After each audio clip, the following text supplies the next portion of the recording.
Hay historias que no encajan en ninguna categoría. No son completamente buenas ni completamente malas. No tienen héroes limpios ni villanos simples.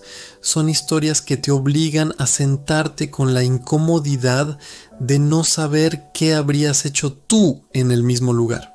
Esta es una de esas historias. Para entenderla hay que retroceder hasta Luisiana, Estados Unidos, en el verano de 1983. Jody Plauché tenía 11 años. Era un niño normal, con una vida normal, en una ciudad normal del sur americano. Practicaba karate en un gimnasio local. Su entrenador se llamaba Jeff Doucette, un hombre joven, carismático, que se había ganado la confianza de las familias del barrio con una naturalidad que ahora, mirando atrás, resulta escalofriante. Jody admiraba a Doucette. Lo veía como un mentor, casi como un hermano mayor. Y Doucette lo sabía. Lo había calculado desde el principio. Durante meses, Doucette fue construyendo una relación con Jody, que iba mucho más allá de lo que cualquier entrenador debería tener con un alumno. Se ganó la confianza del niño con paciencia, con regalos, con atención, con todo lo que un depredador usa cuando planea algo que no puede apresurarse. Y en febrero de 1984, cuando la oportunidad llegó, Doucette secuestró a Jody y lo llevó a California. Imagina ser Gary Plauché en ese momento. Eres un padre. Tu hijo de 11 años ha desaparecido, y cuando las autoridades empiezan a investigar, descubres que la persona en quien confiaste, el hombre al que le entregaste a tu hijo cada semana, se lo ha llevado. Y mientras las horas pasan y los días se acumulan, descubres también lo que le estuvo haciendo a tu hijo durante todos esos meses en los que tú creías que todo estaba bien. No hay palabras para describir lo que siente un padre en ese momento. No hay marco legal, no hay terapia, no hay filosofía que alcance a cubrir ese agujero. Hay algo que se rompe en el interior de un ser humano cuando comprende que falló en lo único que verdaderamente importaba: proteger a su hijo. La policía localizó a Doucette en Anaheim, California. Jody fue rescatado físicamente ileso, pero con heridas que ningún médico podía ver. Doucette fue arrestado y extraditado de vuelta a Luisiana para ser juzgado.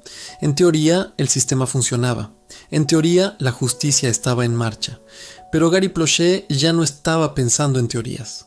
El 16 de marzo de 1984, el aeropuerto de Baton Rouge estaba lleno de personas que no sabían que estaban a punto de presenciar uno de los momentos más perturbadores y más debatidos de la historia criminal americana. Los equipos de televisión local habían llegado para cubrir el regreso de Doucette. Era una historia con seguimiento mediático. La ciudad entera sabía lo que ese hombre había hecho. Gary Plauché también estaba ahí, de pie junto a una cabina telefónica, con una gorra que le cubría parte del rostro, con los ojos fijos en la puerta por la que iban a entrar los agentes con Doucette esposado. Las cámaras estaban rodando cuando ocurrió. En el momento en que Doucette pasó por delante de él, Gary Plauché sacó un revólver calibre 38 y le disparó en la cabeza a menos de 1 metro de distancia. Los agentes que escoltaban a Doucette tardaron 1 segundo en reaccionar, ese segundo eterno en el que el mundo entero pareció detenerse. Doucette cayó al suelo. Gary Plauché bajó el arma sin oponer resistencia y se dejó detener. Todo quedó grabado en vídeo. Fue transmitido en los noticiarios de todo el país esa misma noche. Jeff Doucette sobrevivió apenas unas horas. Murió en el hospital sin recuperar la conciencia. Lo que ocurrió después es donde la historia se vuelve verdaderamente compleja. Gary Plauché fue arrestado y acusado de asesinato en primer grado. Enfrentaba cadena perpetua. Pero algo extraordinario ocurrió durante el proceso judicial. Los testimonios de las personas que conocían la historia, los vecinos, los amigos, las otras familias del gimnasio que empezaron a hablar, pintaron un cuadro que hizo que el jurado y el juez tuvieran que enfrentarse a una pregunta que ningún libro de derecho responde con claridad. ¿Qué le debe la sociedad a un padre que hizo lo que el sistema no pudo garantizar que haría? El fiscal pidió condena. La defensa argumentó que Gary Plauché era un padre destrozado que actuó en un estado de perturbación emocional extrema. Y el juez, en una decisión que todavía genera debate en las facultades de derecho de todo el mundo, le dio una sentencia suspendida, 7 años de libertad condicional, 300 horas de servicio comunitario y tratamiento psicológico obligatorio. Gary Plautché no pisó la cárcel ni un solo día. Cuando salió del juzgado, había personas esperándolo en la calle para aplaudirle. Jody Plautché creció, fue al colegio, tuvo una vida, construyó una identidad a pesar de todo lo que le ocurrió de niño. Años después escribió un libro, y en ese libro hizo algo que nadie esperaba. Habló de su padre con amor y con gratitud, pero también habló con honestidad sobre algo que mucha gente prefería no escuchar. Que el disparo de su padre, aunque lo liberó de saber que Doucet seguía vivo en algún lugar del mundo, no borró el daño. Él no deshizo lo que había ocurrido. No fue la cura que algunos querían convertirlo en símbolo, y sin embargo no le pedía a su padre que se arrepintiera. Aquí es donde la historia deja de ser un caso criminal y se convierte en algo mucho más universal. Porque la pregunta que plantea no es si Gary Plautché fue un buen hombre o un mal hombre.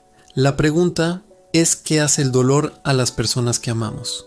¿Qué ocurre cuando el sistema que supuestamente nos protege llega demasiado tarde o no llega lo suficientemente lejos?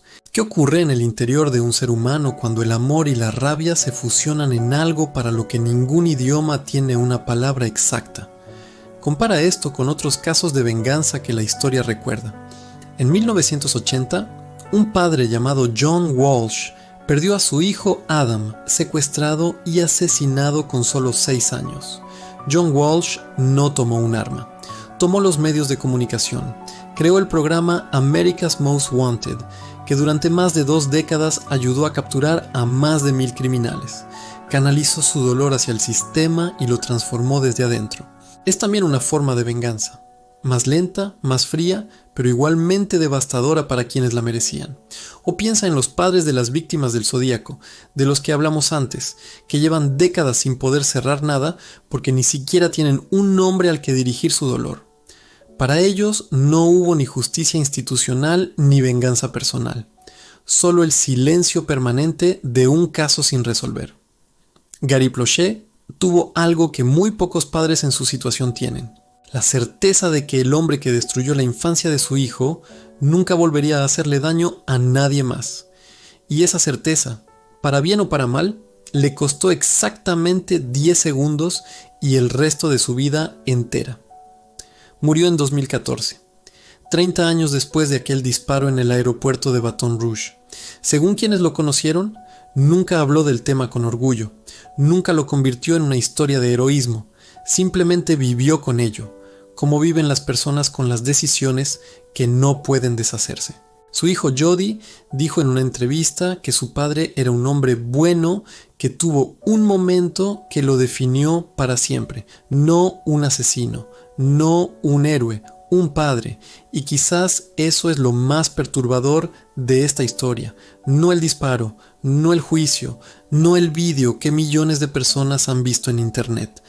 Lo más perturbador es que cuando la escuchas, cuando de verdad la escuchas, una parte de ti la entiende, una parte de ti no la juzga, una parte de ti, aunque no quieras admitirlo, comprende exactamente por qué Gary Plautché hizo lo que hizo. Y esa comprensión dice algo sobre todos nosotros que es mucho más incómodo que cualquier sentencia judicial. La justicia tiene reglas porque necesita tenerlas. Sin reglas no hay civilización. Pero las reglas fueron escritas por personas que también tienen hijos, que también tienen miedos, que también saben que hay heridas que ningún tribunal puede sanar. La historia de Gary y Jody Plautché no es una historia sobre si la venganza es correcta o incorrecta. Es una historia sobre lo que el amor es capaz de hacer cuando se le rompe el corazón. Y eso, a diferencia de los criptogramas del Zodíaco o las cartas de Jack el Destripador, no necesita ser descifrado, solo necesita ser sentido. Si esta historia te movió algo por dentro, compártela, porque hay historias que merecen ser escuchadas más allá de los titulares. Suscríbete para seguir explorando las historias que no caben en blanco y negro.